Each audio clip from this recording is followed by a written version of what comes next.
Ford's latest Ford Escape commercial is actually not promoting active transportation, which should be freaking actively encouraged nowadays. But then again, they're trying to tell people to escape from physical activity. Yes, from actively riding a bike to and from work, to and from home, to and from the grocery store, to and from the park, to and from everywhere. They're trying to promote something that causes so many fucking health concerns. Physical inactivity. Something I'm glad I did not participate in. I'm glad I never got my driver's license 9 years ago. I'm glad I don't. Even though I've been pressured and hounded by my brother to get it, or learner's permit, or whatever the fuck it's called, I'm still not going to get it. It's still not entirely worth it at all. No, it is not.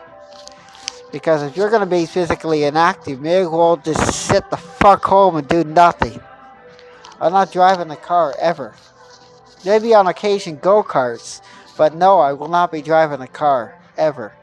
Ever. That's my lifelong promise. No fucking privilege to drive, no nothing like that. I'd rather use a bike.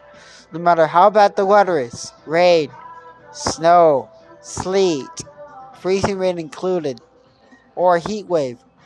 I'm still going, even a deep freeze. Hey, I rode to the pub, and I'll be riding back home. Yesterday, rode to Western Road and Steeles, and rode back. It's not as bad as one may think. If you layer up, you'll be fine. You're not going to freeze your ass off going somewhere. Layer up. 1, 2, 3 layers maybe. If it gets too warm, take a layer off. That's all it counts. That's all it takes. Ford's latest commercial is trying to actually tell people to, it's worse than you think. Like, you gotta think about active transportation. Yes, there's public transit that can supplement your journey. Especially if you're traveling in excess of 50 kilometers, you might need that, depending on where your job is. If you're facing mounds of huge hills, and you don't want to be exhausted heading to work, yes, I can understand, that does happen to people. But in general, if you want active transportation, if you want to avoid depending on a freaking car to get everywhere, consider a cargo bike or consider a cargo trike if you got balance issues and that. Maybe not because of balance issues, because you want more stability.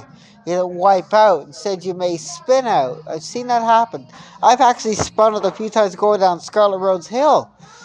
That was yesterday, but guess what? I maintained a straight direction despite drifting a little bit. It depends on your handling. No, not a vehicle. Your bike is far lighter than a vehicle. You can still go down that damn hill. Going up's another matter. You can still go up. There's not sufficient snow. Take the fucking lane. We should be promoting active transportation, not promoting car use, because that contributes to pollution, congestion, gridlock. Nothing you need. In the suburbs, yes, it's different. Intercity, Toronto, Durham region, Mississauga, it's different, but still, you can still travel between intercity by bike, even in the countryside. It doesn't take much. Makes no sense to use a vehicle in the city. Use a bike, you get there quicker. Often, yes, you do get much quicker, regardless how bad or good the weather is. Seriously speaking, I'm not joking. Ford's Escape commercial should be fucking redesigned. Should be like bike-minded. Seriously. Change is good. Change is better. For your own health. Rather than clogging up hospital beds to do all kinds of health issues. Get on fucking 2 wheels, or 3 if you have to. And start biking to and from work. To the store. Anywhere. Layer up if it's cold. De-layer if it's warm. It just makes sense. And if this goddamn city actually plowed the streets properly and enforced the rules like they have in other cities, we'd have it a lot better. That's all I gotta say for my response to that commercial. And if you don't agree with active transportation, then you got a motherfucking problem. Cheers.